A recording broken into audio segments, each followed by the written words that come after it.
Deixa eu botar aqui para salvar. Deixa eu fazer a entrada aqui, porque eu estou fazendo uma entradinha para todo mundo, vou fazer para você também. Uhum. Então, assim, bem-vindos, né, à quarta jornada do Saber Psi, ser Gestalt terapeuta e um novo tempo, encontros, possibilidades. Agora, nós estamos com a Sara Santos. Sara, fala um pouquinho de você, se apresenta, né, e depois a gente vai falar sobre o tema. Perfeito. Bom, gente, como falei, boa noite. Eu sou a Sara, sou psicóloga clínica, gestalt terapeuta. Tive o privilégio de ter essa mulher como mestre na minha vida. Fiz a especialização em gestalt com ela, maravilhosa. Eu atuo muito na prevenção e pós-venção do suicídio, né? No final da apresentação, vocês vão ver algumas fotinhos de uns livros que vão ser publicados em breve, né, de lançamento dentro dessa temática também.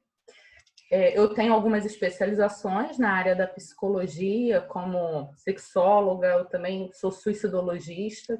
Estou aí no final do mestrado de psicologia social também. Então, amo a psicologia, sou ex-atleta profissional, foi o esporte que me proporcionou entrar nesse meio, nesse campo. Então, espero que a gente consiga trocar bastante hoje aqui, né? E que seja um crescimento maravilhoso para todos nós. Ah, com certeza vai ser. Então, o título da palestra hoje, deixa eu botar aqui que a gente não consegue decorar todas as palestras, né? Então, tem que ler aqui. Eu posso pôr já o PowerPoint, se você quiser. Pode botar. Ó, ser terapeuta na prevenção e pós-venção do suicídio. Possibilidades gestálticas. Isso aí, pode colocar, Sara. Ah, não está me dando essa opção. Não sei se é não, porque desculpa. eu tô... Não, eu que tenho que botar. Pode botar agora. Ah, tá.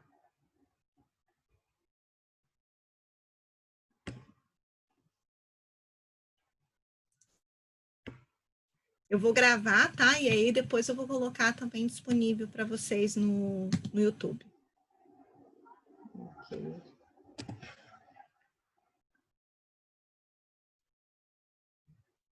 Foi? Todo mundo está conseguindo ver?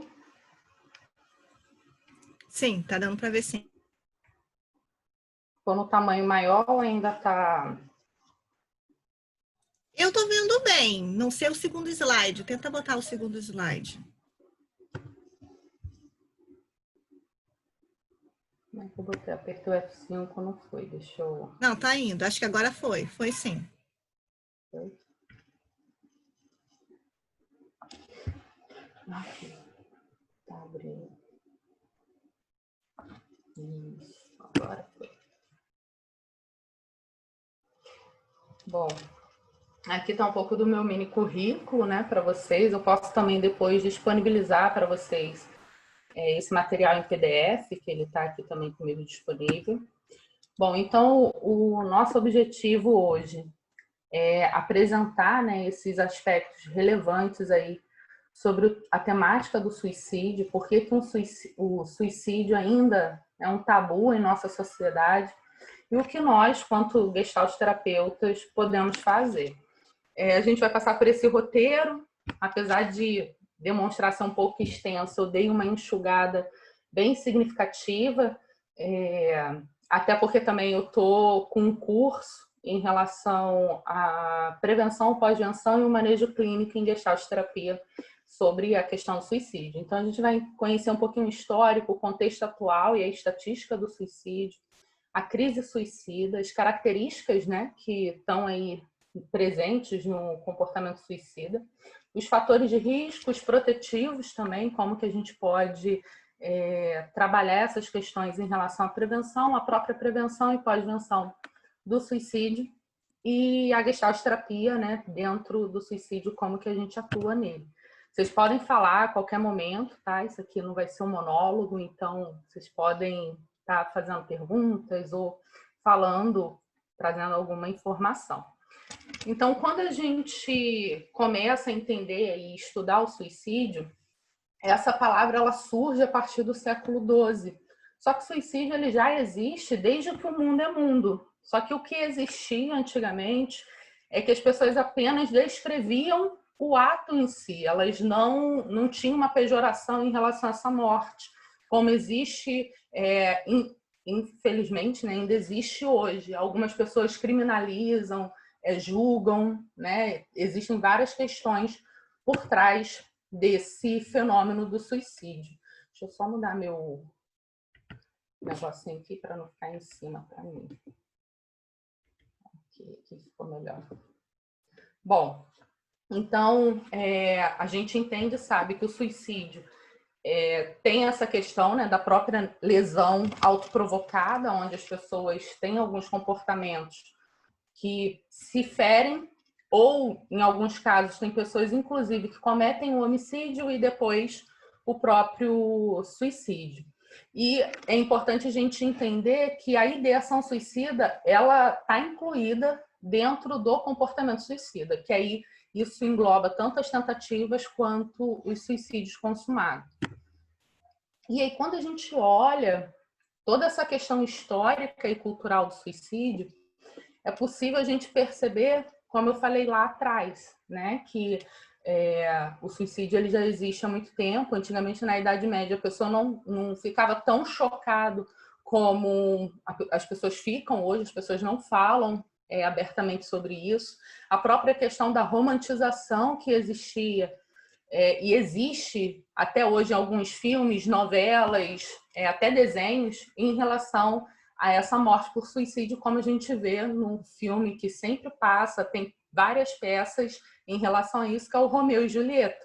Existe, né, toda essa questão da romantização por trás de um ato, de um comportamento suicida. E aí, trazendo um pouco da história, a gente pode perceber a própria questão dos kamikazes, que existe até hoje por uma ideologia, por uma questão de fé. Isso é muito forte, cultural. Aqui no Brasil, a gente tem isso em São Gabriel da Cachoeira, lá na região lá de Manaus.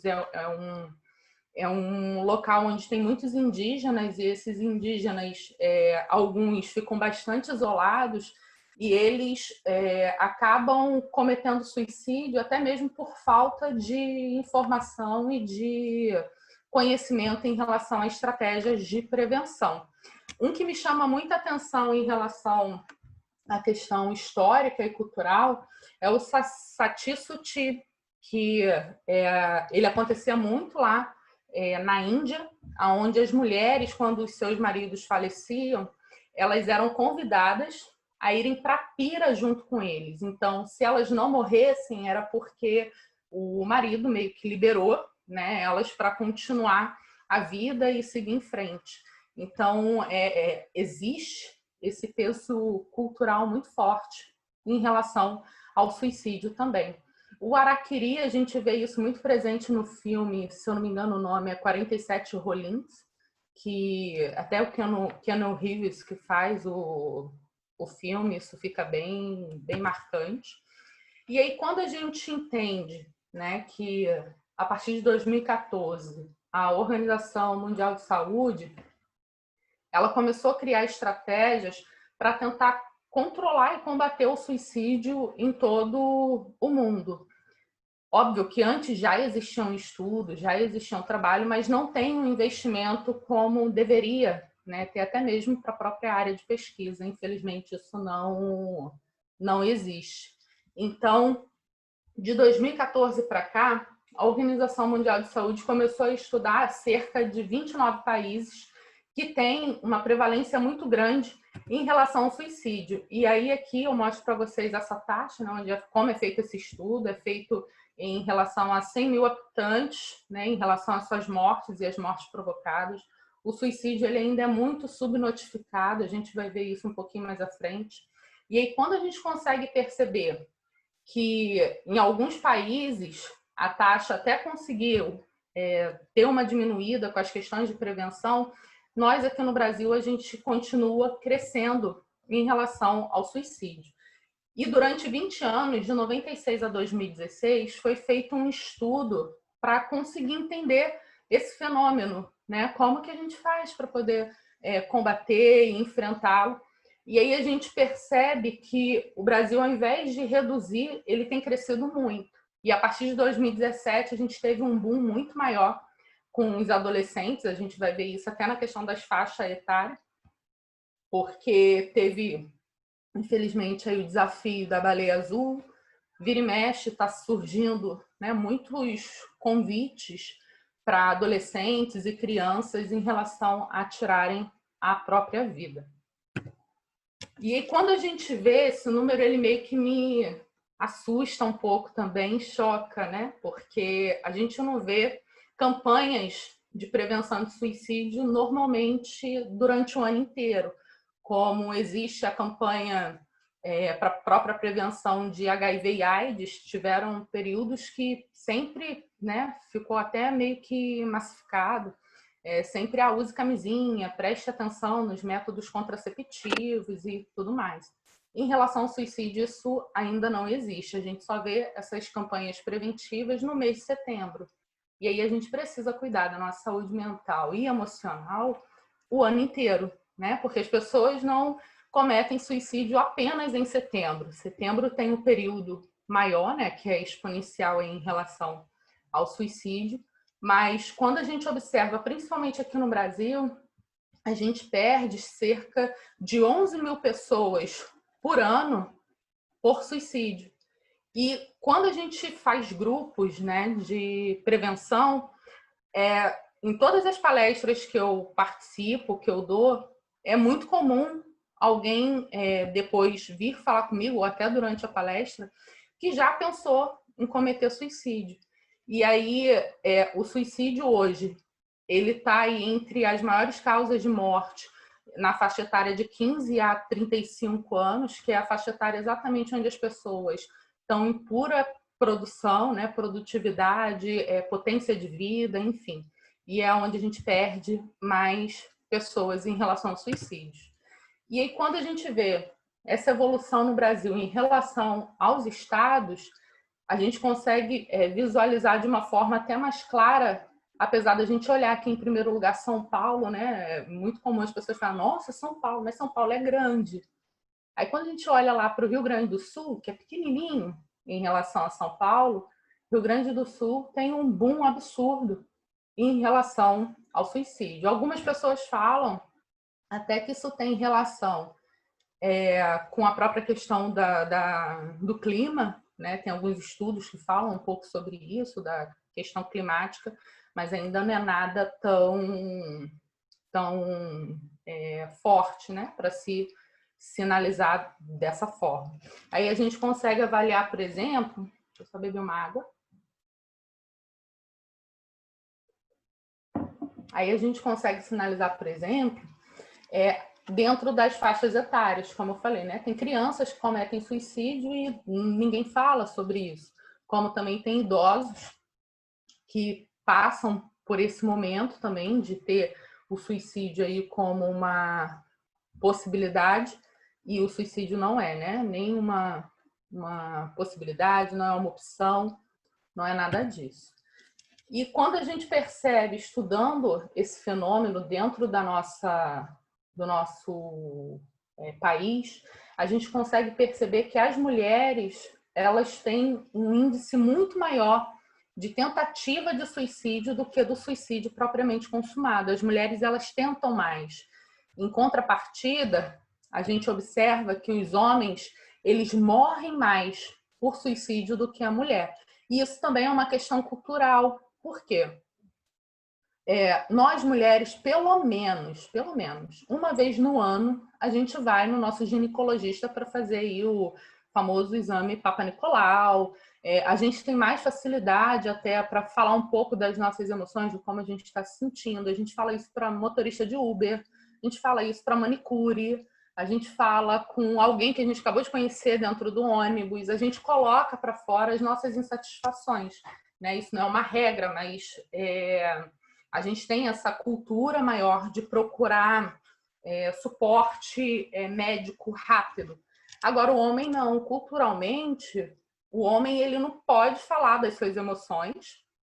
O homem, eu até uso sempre nas palestras, né, por exemplo, uma frasezinha e peço para as pessoas completarem. Né? Homem que é homem, normalmente as pessoas respondem, não chora. Só que deve chorar sim, né? Faz parte, o homem é humano também.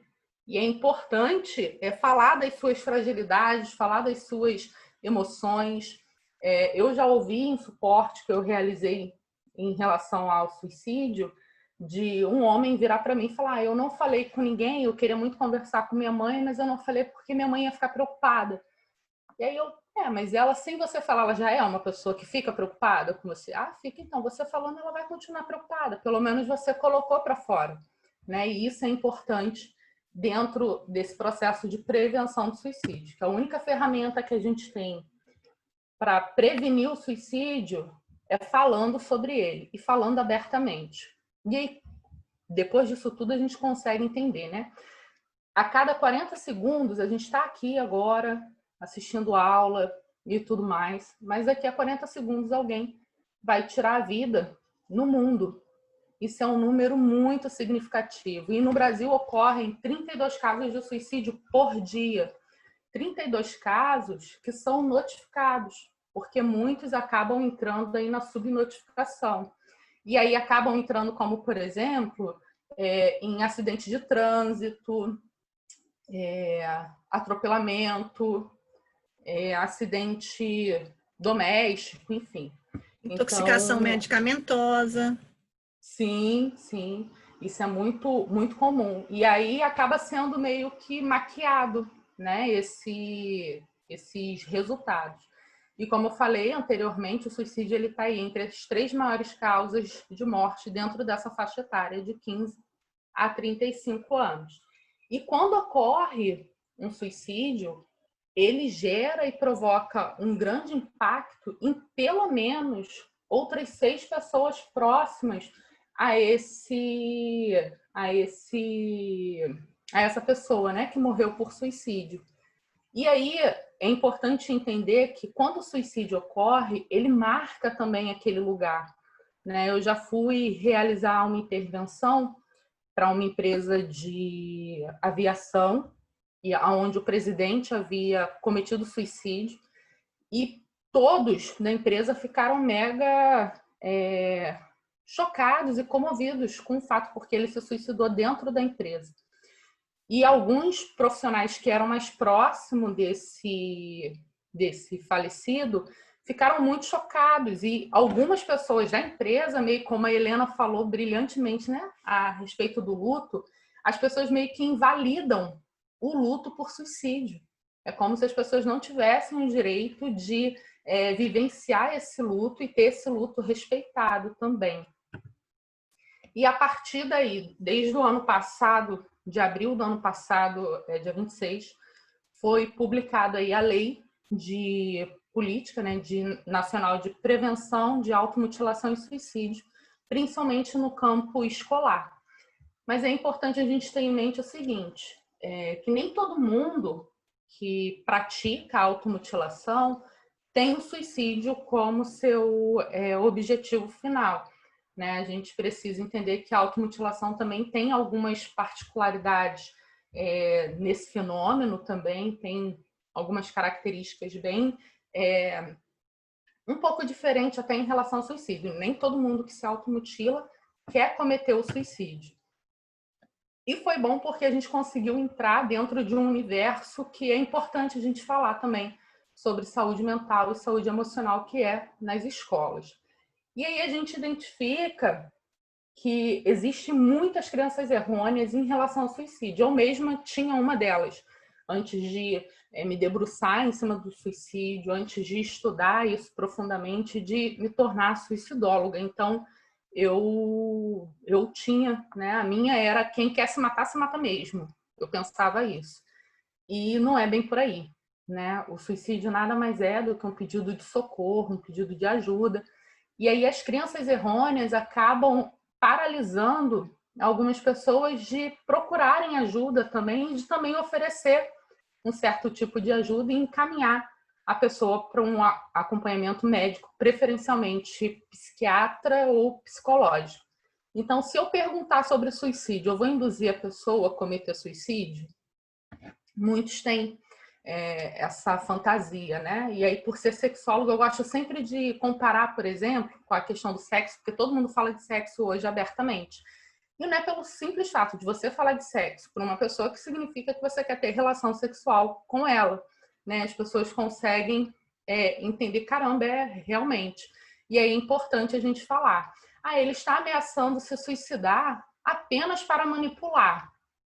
Pode até ser, né? Existe em alguns casos, mas vamos lá.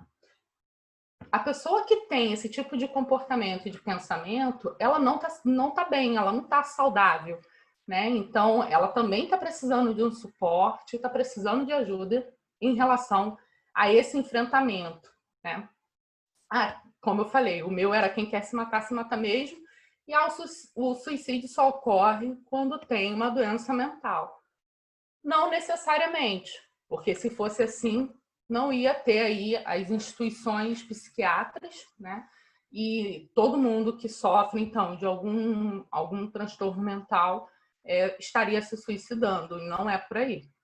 Óbvio que a gente precisa entender que tudo isso está relacionado diretamente aos recursos internos que cada ser humano tem como forma de enfrentamento nas situações complicadas e difíceis que a gente enfrenta cotidianamente, né, na nossa vida.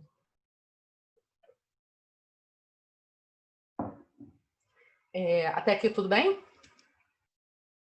Então vamos lá. A crise suicida, ela tem algumas características, né, bem marcantes, que são os estados emocionais mais frequentes dentro desse comportamento, que aí é a própria questão, né, hoje em dia é muito conhecido a própria questão dessa psicache, né, que a gente chama também da própria psique, que é essa dor na alma, esse desespero, a ambivalência que está sempre presente no comportamento suicida, a própria impulsividade e essa rigidez, né, que é um afunilamento. A pessoa ela só consegue viver e ver o sofrimento que ela está tendo. Ela não consegue ampliar o olhar dela. Ela vive literalmente aquela dor, aquele sofrimento constantemente. E aí é importante a gente sempre sinalizar e falar, porque tem dores que não são visíveis. E aí as pessoas meio que invalidam, né? Quando alguém comenta e verbaliza que não está bem. Mas como? Você está indo no salão de cabeleireiro e você não está bem? Né? Eu lembro que quando teve um casal, se eu não me engano, o rapaz era até delegado da Polícia Civil aqui no Rio, que ele cometeu suicídio e depois... Não, ele matou a esposa e depois cometeu suicídio. E era um casal que bombava nas redes sociais. E muitas pessoas questionavam, nossa, mas como isso aconteceu? Isso chocou muita gente. Exatamente por causa disso.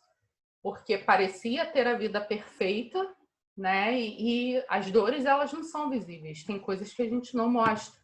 E a gente precisa falar. E apesar disso tudo, a maioria das pessoas não procuram ajuda profissional, né? De profissionais da saúde mental, que é o psicólogo e o psiquiatra. E essa imagem eu sempre gosto de mostrar, porque é exatamente o caminho que as pessoas fazem até chegar na gente, né? No psicólogo. Normalmente as pessoas vão quando já está além do limite. Porque quando você torce um pé, por exemplo, normalmente a pessoa imediatamente procura o ortopedista ou a própria fisioterapia, enfim. Agora, quando envolve questões emocionais, existe todo um caminho que as pessoas fazem para tentar, não, vou tentar me resolver, eu já ouvi várias vezes, não, para mim a terapia seria um copo de cerveja, né? E não é por aí. Então é importante reconhecer esse lugar também e procurar ajuda imediatamente, não esperar o colapso, né? Para Sara, tentar. posso fazer uma perguntinha? Pode. Você tinha falado da crise suicida, da dor da alma, ambivalência, impulsividade, rigidez e constrição. O que é essa ambivalência que você apontou?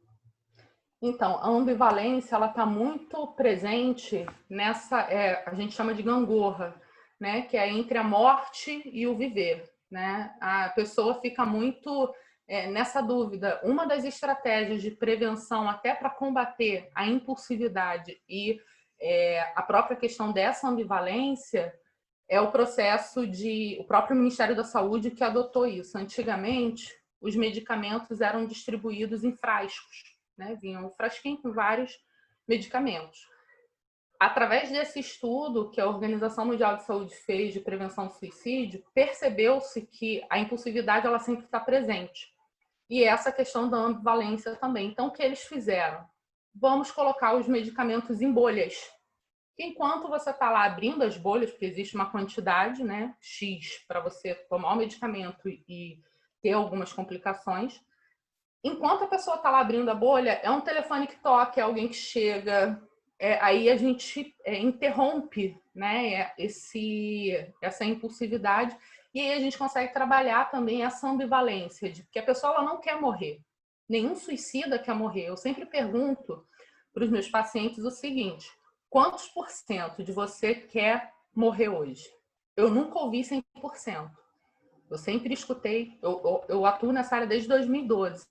Eu nunca ouvi, 100% de mim quer morrer. Não. 90, 99, 70, 40.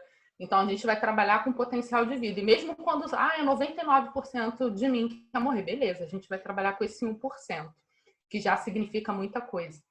Então, a ambivalência, ela está dentro desse quadro de entre a morte e o viver aí. Foi? Ok. E aí, as características, né, que sempre está presente aí nesse comportamento suicida. Existe esses 3Ds, né? Alguns profissionais, inclusive, incluem 4, que é a depressão.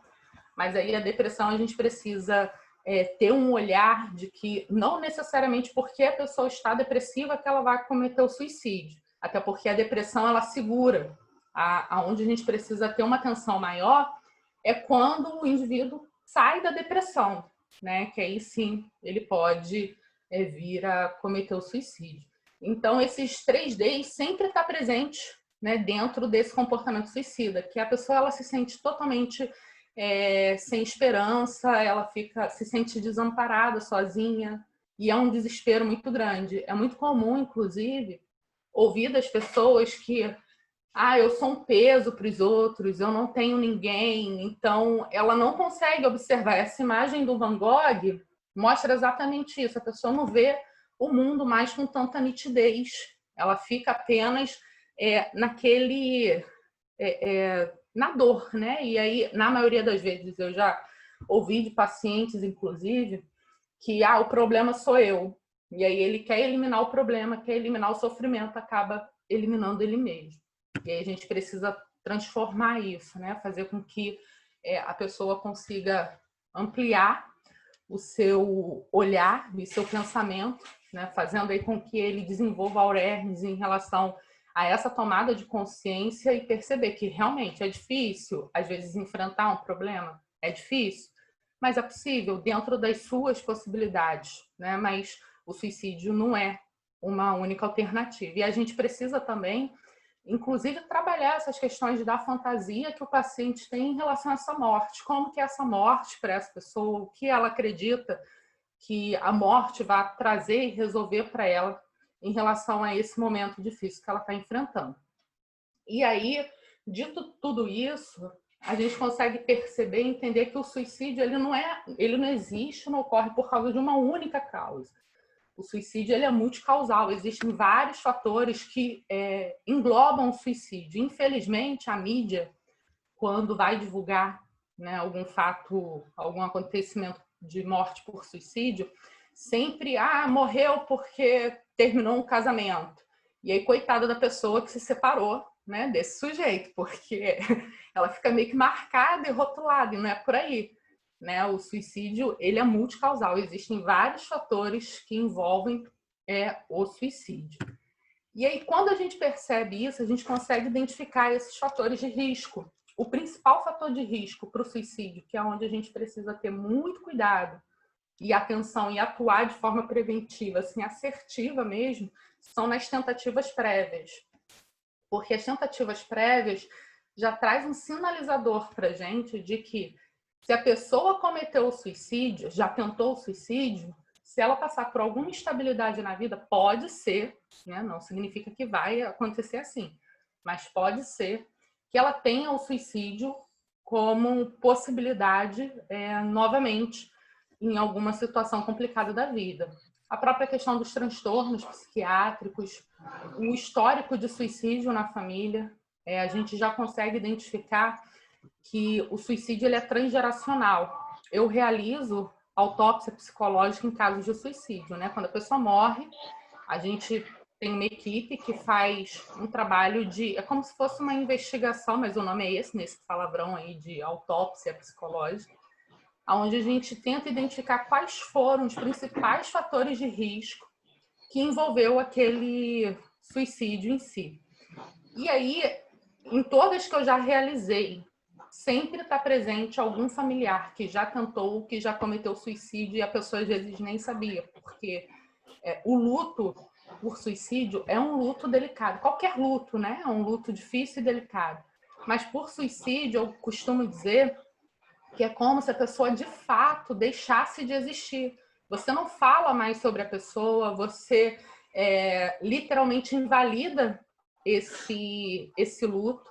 E a pessoa, você não pode falar o nome, né? Já teve famílias que eu acompanhei que o avô se suicidou e a neta tentou suicídio há anos depois, mas quando a neta tinha 3 anos, o avô se suicidou e ela estava na casa que o avô se suicidou. Mas ela, com 3 anos, ela já não lembrava, foi um trauma muito grande, então ela não evocava essa memória. Mas ela tentou suicídio aos 22 anos. Então, assim, existe esse histórico, tem estudos, inclusive, que falam da questão genética também em relação ao suicídio. Por isso que é importante falar sobre ele, né? Não ter esse tabu. Porque quando a gente não fala, a gente meio que esconde isso, cria, né, várias fantasias também sobre essa morte, que a pessoa vai saber que morreu, mas não fala sobre o que é. E é muito difícil a pessoa verbalizar quando alguém morre por suicídio.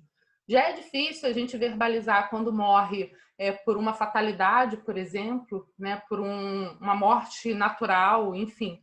Então, o suicídio também carrega esse peso. E aí a gente percebe também o próprio traço, né, da agressividade, da rigidez muito presente e muito marcante também como fator de risco, principalmente para o sexo masculino, e a dificuldade de pedir ajuda, né, porque a pessoa não consegue verbalizar e a forma que ela encontra de colocar para fora o que ela está sentindo é exatamente através dessa ideação e do comportamento suicida. Com idosos, por exemplo, é muito comum a gente identificar o comportamento suicida quando não se quer usar alguns medicamentos que aquele idoso sabe que é necessário ele utilizar. E aí, não quero utilizar. E as pessoas às vezes não perguntam o que está acontecendo, como que você está sentindo, o que isso significa para você, o que esse medicamento, qual é a implicância, né? Vamos colocar dessa forma, com esse medicamento agora, se você sempre tomou. E aí eu já ouvi várias pessoas, né, vários idosos falarem que não, porque eu quero morrer, não quero mais tomar. Só que as pessoas hoje, elas têm medo de perguntar, né, para o outro como que você está. Né? Normalmente a gente faz só o checklist. Tá tudo bem? Tudo bem. Não se perguntar como você está. Estou preocupado com você, estou vendo que você não está bem. Porque aí você entra no lugar de ser referência para essa pessoa.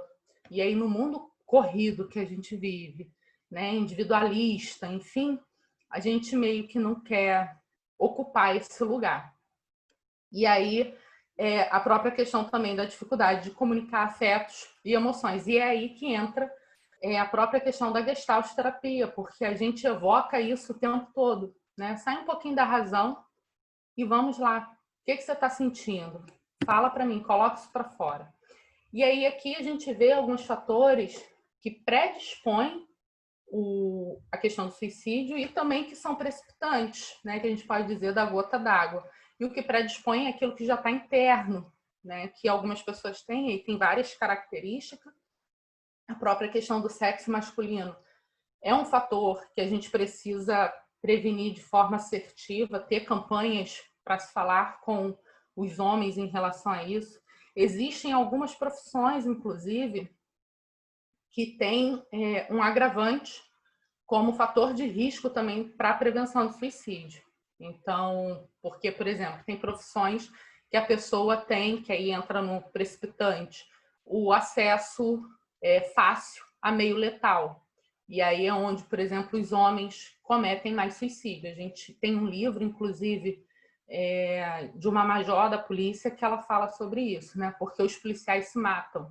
E aí uma das características é exatamente essa, o acesso fácil a meio letal. E aqui também, a própria questão que está sempre presente, a gente precisa falar, principalmente na adolescência, é a questão do isolamento social. Esse é um comportamento que é quase 100% acontecer, assim, e às vezes as pessoas não percebem, né? A pessoa cria uma anedonia muito grande e tudo que era prazeroso para ele antes, ele deixa de fazer, né? Jogava futebol com os amigos e de repente parou de jogar futebol com os amigos.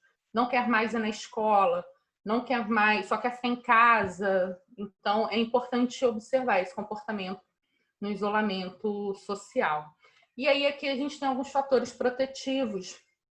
Eu deixei destacado aqui, por exemplo, a adesão de valores éticos e religiosos. A Beth ontem, né, até falou sobre a questão ética e a gente entende, foi maravilhoso ela falando que a ética hoje é a ética do cuidado e a gente percebe que, infelizmente, muitas pessoas não praticam mais, né, essa questão de ter cuidado com o outro, de se preocupar com o outro e consigo mesmo. E a questão de preceitos religiosos também, a adesão, né? A gente precisa ter muito cuidado, porque ele pode ser também um fator de adoecimento, né? Pode ser um fator protetivo, mas também pode ser um fator de adoecimento. Mas em contrapartida, em relação à segurança mesmo, né? A assegurar a pessoa a não cometer o suicídio, né? De proteção, todas as religiões, ela tem o mesmo olhar em relação a quem comete suicídio. Então, isso meio que segura, porque eu já tive pacientes, inclusive, que falavam o seguinte: eu tentei mudar de religião para cometer o suicídio, mas... e eles estudam, eles pesquisam antes, e, poxa, nenhuma fala bem, assim, para onde você vai. Então, eu estou na dúvida e tal, e isso a gente ganha tempo para ir trabalhando, para o cliente entrar num processo de elaboração, né, desse sofrimento, dessa dor, o que está provocando isso, e conseguir ressignificar e sair desse lugar. E aí é onde a gente trabalha a flexibilidade cognitiva, né, a disposição para a pessoa procurar ajuda, habilidades para se comunicar, a capacidade para avaliar a realidade, que é muito comum, às vezes. Eu tenho uma cliente que ela tem um cargo assim excelente, ela é procuradora federal, ela sempre quis isso. E quando, né, ela conseguiu uma estabilidade na vida dela, ela começou a ter que ajudar as famílias e tudo mais. E teve um período na vida que ela já estava assim de saco cheio. E aí, nesse mesmo período que ela estava de saco cheio, o pai dela veio adoecer. E ela falava que tudo que acontecia na vida dela era ruim, tudo que acontecia era ruim, tudo que era ruim. Só que, na verdade, ela estava antecipando um luto que não era real, porque o pai dela ainda estava vivo, ele estava só adoecido, e era um momento delicado e difícil para ela, porque ela tinha perdido a mãe há alguns anos atrás, e ela não conseguiu elaborar o luto, fez a terapia, conseguiu, ok. Só que aí ela estava revivendo, né, essa questão com o pai. Só que ela já estava matando o pai sem o pai estar morto, ela não conseguia perceber que era essa lembrança, né, reviver todo esse processo de luto, que ela que teve que correr atrás de tudo, que fazer tudo. E aí eu conversei com ela, né, a gente fez alguns trabalhos dentro do consultório, para ela conseguir perceber o que acontecia de positivo no dia dela. Eu sempre sinalizei para ela: olha, eu vou pedir para você sempre, no final do dia, né, quando você for fazer um balanço aí do seu dia, tentar identificar o que de positivo aconteceu para você. E ela sempre falava: nada de positivo aconteceu para mim, nada de positivo. Ela sempre ia ver o pai no hospital, e aí teve um momento que o pai passou a respirar com ajuda de balão de oxigênio, E ela sempre falava, nada de positivo acontece para mim, nada, nada, nada, nada. Aí eu lembro que eu fiz uma vivência com ela em relação a técnica de relaxamento, né, em relação à respiração. E aí ela, nossa, como é bom respirar. E aí eu perguntei, né, para ela, mas isso para você é positivo ou é negativo? Aí ela, por si só, se deu conta, caramba, enquanto eu tô aqui respirando, meu pai tá internado, com a ajuda de balão de oxigênio, e eu tô aqui reclamando. Mas aí foi onde ela conseguiu perceber que o que ela estava fazendo era antecipando o luto do pai e que ela ia reviver tudo o que ela fez no processo de luto da mãe, e ela não conseguia lidar com isso. Aí, a partir de uma respiração, coisa simples e básica, ela conseguiu perceber que, caramba, não, existem coisas positivas, sim, e eu preciso também olhar para isso.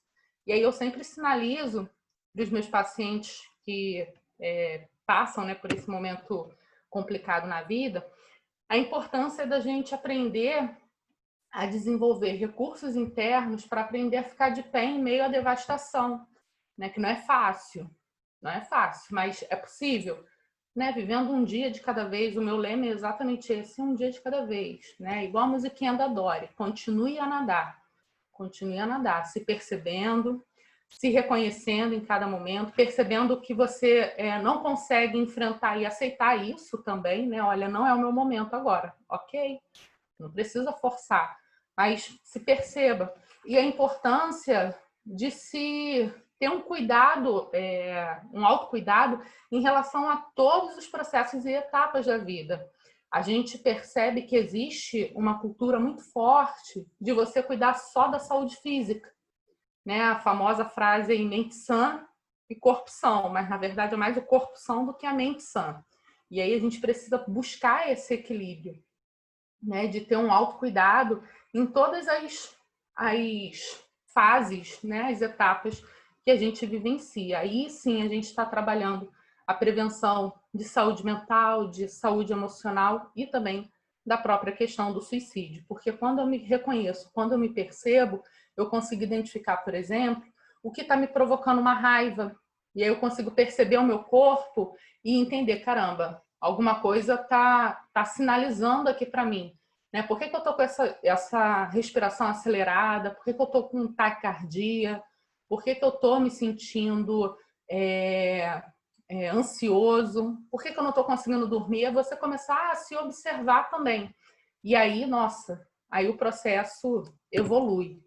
E aí, uma das atitudes preventivas também é sempre encaminhar as pessoas para um atendimento imediato, como eu falei na aula de intervenção em crise, na palestra.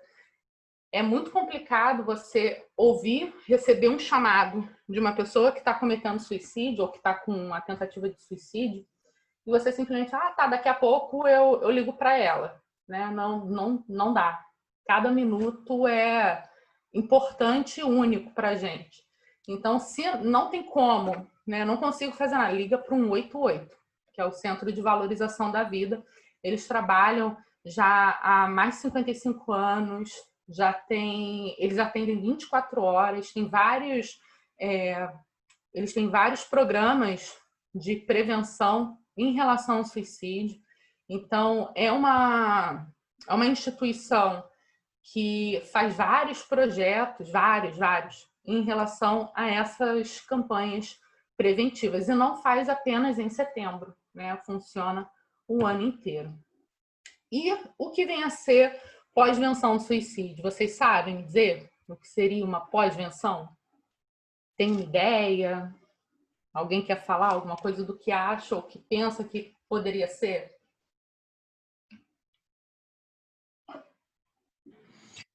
Seriam atitudes após o suicídio? Perfeito, sim. Imaginei isso. E que atitudes são essas, né? A pós-venção, ela inclui exatamente essas atitudes, né? É um conjunto de medidas preventivas, e aí é importante o profissional ter habilidades também e estratégias, porque não tem um protocolo específico de como a gente vai atuar, porque cada suicídio é um suicídio, né? Cada família é uma família. Cada pessoa que morreu por suicídio é um sujeito único, com suas características, com suas paixões e também com um contexto familiar também único. Então, a gente precisa ter um cuidado, né? A pós-venção ela atua muito nesse lugar de você ter estratégias para prevenir também o suicídio, porque é muito comum as pessoas que vivenciaram ou que eram próximos desse falecido ter o suicídio como possibilidade também. E aí a gente trabalha exatamente na pós-venção para reduzir principalmente a culpa, porque é muito presente, as pessoas que são próximas se sentirem culpadas porque ocorreu esse suicídio. Então, eu podia ter evitado, eu podia ter falado alguma coisa, eu podia ter dado atenção. Uma frase, uma palavrinha que sempre está presente é o se. Se eu tivesse falado com ele, se eu tivesse... E aí a gente tem que eliminar isso. Porque mesmo a pessoa fazendo terapia, tendo suporte familiar, tendo suporte psiquiátrico, ainda assim algumas pessoas cometem o suicídio. Então a gente precisa esvaziar essa culpa, né? E dar esse apoio e esse suporte para quem a gente chama de sobreviventes, porque isso acontece também nas tentativas de suicídio, e para os enlutados, que são as famílias ou amigos que perdem uma pessoa por suicídio. E aí a gente tenta minimizar esses efeitos traumáticos, né? Que são pode provocar até danos futuro para essas pessoas que estão enfrentando esse momento do luto e a própria questão do luto por suicídio. Então, existe um grupo pode ser feito, né, tanto em grupo quanto em individual. Então, eu sempre faço esse trabalho, que também é um trabalho de prevenção, mas o nome correto é pós-venção, que ocorre após o ato. E aí a autópsia psicológica entra nesse lugar também, porque a autópsia psicológica ela só vai acontecer depois de um ato consumado por suicídio. E aí a gente identifica os fatores de risco, tenta perceber como que está o suporte para essa família, porque, por exemplo, eu realizei muita autópsia psicológica em casos de suicídio no meio militar. E aí tiveram algumas pessoas que o militar faleceu e a pessoa não tinha o que comer. E aí a gente precisa sempre buscar uma rede de apoio para essa família, né? Tanto da própria assistência social, que assistência social são as pessoas de rede, né? O assistente social tem muitos contatos. Então a gente precisa trabalhar também junto, né? Com outros profissionais e fazer os encaminhamentos, os direcionamentos adequados nessas situações de pós-venção. E não existe um período específico para se trabalhar o luto por suicídio, né? Ou qualquer tipo de luto. O que existe é esse acolhimento, para a pessoa conseguir falar sobre essa morte, conseguir expressar qual foi o sentimento que ela teve disso, que é muito comum as pessoas terem raiva também nos casos do suicídio. E aí é importante a gente ter esse espaço para essas pessoas falarem abertamente de como está sendo um enfrentamento nesse período de luto. E eu sempre costumo sinalizar, não existe uma possibilidade de você, vou ficar curado disso. Não existe isso. O que vai existir é que você vai conseguir olhar para isso com outro olhar. Né? Vai continuar doendo? Vai, mas o que vai diminuir é a potência dessa dor. Né? Você vai conseguir olhar isso de outra forma, vai conseguir elaborar e vai conseguir, inclusive, entender, por isso que é importante identificar os fatores de risco, porque aí você vai conseguir entender o que estava por trás do suicídio, porque o suicídio nada mais é do que um fenômeno. E aí, quando você entende isso e compreende, você consegue elaborar toda essa situação de forma diferente. E por que a Gestalt-terapia é tão importante, né, nesse processo de prevenção e pós-venção do suicídio? Eu sou até suspeita para falar porque eu sou apaixonada pela Gestalt. Mas nós, Gestalt-terapeutas, nós atuamos literalmente com contato, o tempo todo com contato. Então, o que todos nós, seres humanos, desejamos e queremos o tempo todo é ser amado, é ser protegido, né? É ter um olhar de cuidado do outro e para o outro. E a Gestalt, ela nos propicia isso, né? Essa questão da gente trabalhar o olho no olho, da gente olhar para o outro e falar, caramba, eu tô vendo que você não está bem. Eu tô ouvindo uma A palestra. gente conseguir desenvolver, inclusive, fazer com que os nossos clientes tenham a possibilidade de se perceber, né? E aí sim a gente consegue ampliar a awareness dessa a pessoa, né? Ela consegue ampliar a sua awareness, aí ela consegue se perceber em todo o contexto que ela está inserida.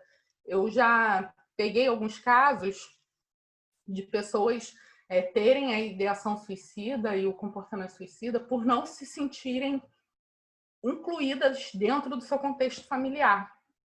Porque aí é uma outra palestra. Porque isso foi para adolescentes, e os adolescentes falavam muito isso. Eu não me sinto como parte dessa família. E o suicídio na adolescência é bem complicado, né? Falar sobre prevenção de suicídio para pais é uma situação muito complicada, porque existe uma frase que os pais usam muito na adolescência, eu até costumo dizer que é como se eles esquecessem, né, como é ser adolescente. Porque eu até brinco que a adolescência é a melhor e a pior fase na vida de qualquer ser humano. É só lembrar da nossa, né? A adolescência a gente tem os hormônios, a flor da pele e a própria alteração hormonal. A gente tem os nossos desejos e fantasias. O amor platônico que existe na adolescência, você tem certeza que vai casar com teu professor. Você sonha com isso, você se apaixona e sofre de verdade. Só que, na maioria das vezes, esse sofrimento do adolescente ele é invalidado. E aí, quando a gente vai sinalizar isso para os pais, também óbvio, né? Não é jogando a responsabilidade para os pais, mas é exatamente trazer para a consciência deles a importância de se falar com os adolescentes, né? De perguntar para eles como eles estão se sentindo de fato, não só fazer o checklist. Porque a gente acaba usando muito uma frasezinha que ela é terrível, pelo menos é o que eu acho, com os adolescentes, que por exemplo, um adolescente chega, mãe, consegui tirar, sei lá, 8 em ciências. Consegui. Os pais normalmente respondem, não fez mais do que sua obrigação. Né? E, não é bem por aí. Né? Então, é importante conversar com os adolescentes, perceber esse comportamento, porque uma característica muito presente na adolescência é a própria questão do isolamento. Não é só o isolamento dos amigos, mas o isolamento familiar. Os adolescentes eles se distanciam dos seus pais, porque os pais não têm tempo, porque tem que trabalhar. Então, a gente troca, como o Bubi fala, né? Da questão da relação eu e tu e eu e isso. Então o adolescente acaba entrando nesse lugar, e os pais também, de ter uma relação eu e isso. Olha, a mamãe tá te dando, a gente faz isso, a gente ensina as nossas crianças isso é terrível. Em período de festas, então, Natal, aniversário, a gente faz isso direto. Mamãe tá te dando isso porque mamãe te ama, né? Então, a gente substitui o nosso afeto, a nossa atenção por coisas materiais. E aí a gente está distanciando o adolescente, né, desse seio familiar.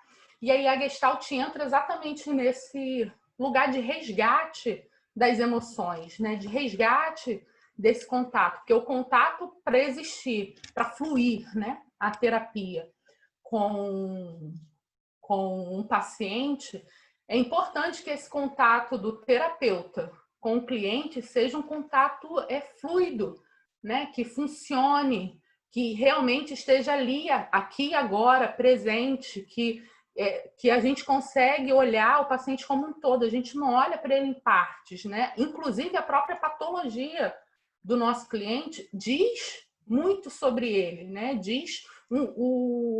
Responde, mais uma sinalização, é mais uma parte desse sujeito.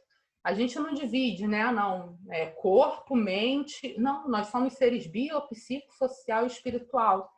E a Gestalt, ela consegue integrar isso de uma forma maravilhosa.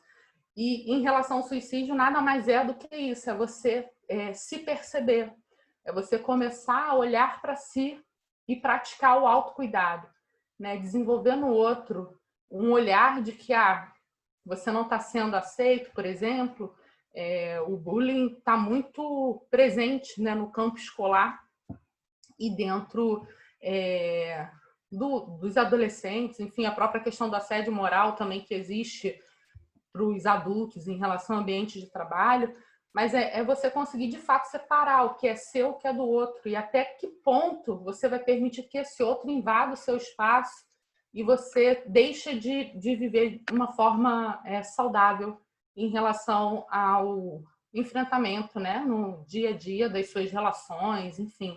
A Gestalt, ela facilita esse trabalho, né, para os nossos clientes. Por isso que é fundamental nós, quanto Gestalt terapeuta, trabalhar essa questão do autocuidado, do autoconhecimento, né, de você se perceber e também desse processo de autorregulação, né, que é você conseguir isso não é legal para mim, não estou gostando, ok, mas eu não vou ficar me martirizando nisso, né? É o famoso água mole, pedra dura, tanto bate até que fura, né? Qual a necessidade disso?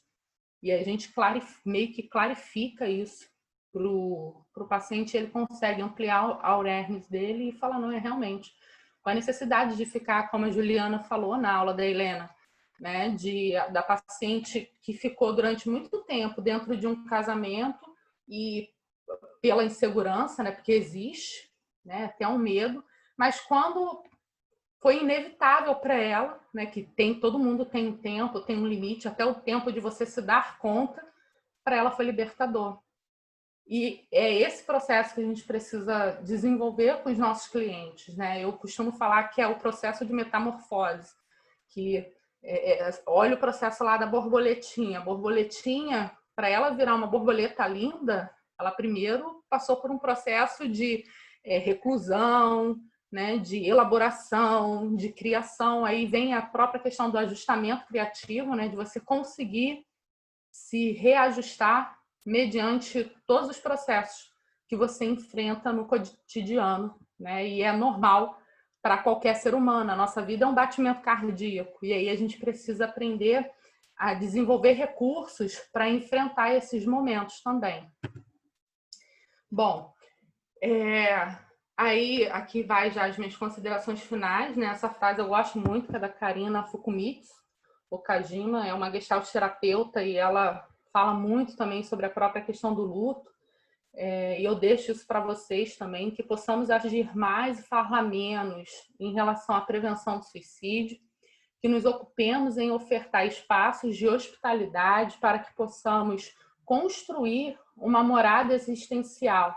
A morada existencial não se constrói na violência, e se formos violentos conosco, não aceitando o que é nosso, tornar-nos transgressores de nossa existência e da nossa vida. E aí é exatamente esse lugar que a gente precisa desenvolver e enfrentar com os nossos pacientes, né? Qual é a necessidade de você ficar se automutilando, né? Vamos colocar dessa forma, bem entre aspas, ao invés de você perceber as suas potencialidades e possibilidades, né? Por isso que eu gosto muito da musiquinha da Dory, que é o Continue a Nadar, um dia de cada vez. Esse é meu lema. Aqui são os livros, como eu falei para vocês, né? Que em breve está sendo lançado aí. Seria lançado esse ano, mas aí por causa do coronavírus a gente teve que dar uma segurada. E aí em breve já vai ser lançado. Um é onde eu falo, que eu sou coautora, né, nos dois. E o do suicídio eu falo sobre a própria questão do suicídio, por que suicídio é um caso de saúde pública. E o outro é onde eu falo da depressão, que é Estações da Vida, mudar as estações, o que mudou.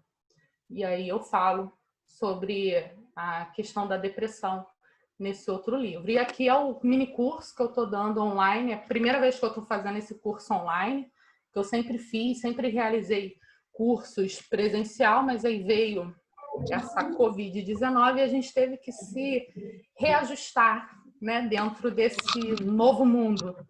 E aí eu deixo aqui para vocês, quando tiver o lançamento, né, espero vê-los. Aí eu divulgo bastante nas minhas redes sociais. Aqui são algumas referências que eu utilizei para poder falar sobre essa palestra de hoje. E aí eu queria saber se alguém tem dúvida, pergunta, comentários. Temos aqui, Sara, primeiro, parabéns, né, pela apresentação. Obrigada. Temos aqui uma pergunta sobre autópsia psicológica. Quais são as etapas? Fez algum curso para isso? Né? Sim, perfeito.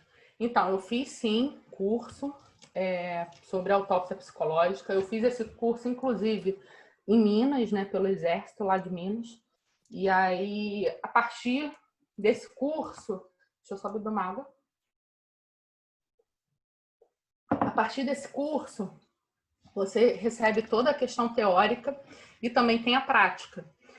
E aí existem várias etapas dentro do processo de autópsia psicológica. Hoje em dia, eu capacito profissionais, né? Eu fiz isso durante muito tempo dentro da Força Aérea Brasileira, onde eu capacitei psicólogos, assistentes sociais e capelães em relação à autópsia psicológica e prevenção do suicídio, que é o programa que a gente chama de Programa de Valorização da Vida. Então, tem a parte teórica e tem a parte prática. As etapas são, quando ocorre um suicídio, normalmente a gente vai até o local e também fala com a família e no local de ambiente de trabalho, no período de 6 meses, no máximo 1 ano, né? Porque passando de 1 ano fica um pouco ruim.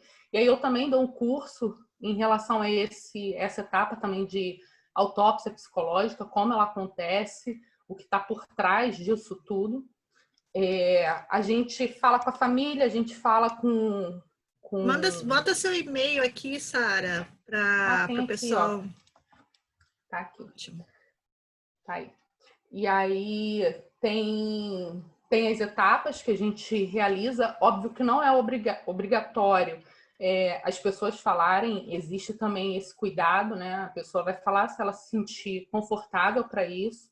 É onde a gente tenta perceber se existe ou se existiu um trabalho de pós-venção para essa instituição ou para essa pessoa, para essa família. Caso não, a gente vai fazer esse trabalho de pós-venção também, porque a gente precisa prevenir o suicídio em todas as fases. De encaminhamento também existe essa etapa, quando a gente percebe, realizando uma autópsia, que são entrevistas, né, que a gente faz. Em alguns casos, a gente faz essa entrevista gravada, tem um termo de consentimento, onde a pessoa assina, a gente explica, antes de ir, a gente liga, entra em contato com família, com o local de trabalho, com as pessoas que se sentem à vontade para falar. Agora, o que é muito interessante, muitas pessoas se sentem meio que intimidados para poder falar sobre esse assunto, com medo, inclusive, de reviver e acabar passando mal, sofrer, enfim.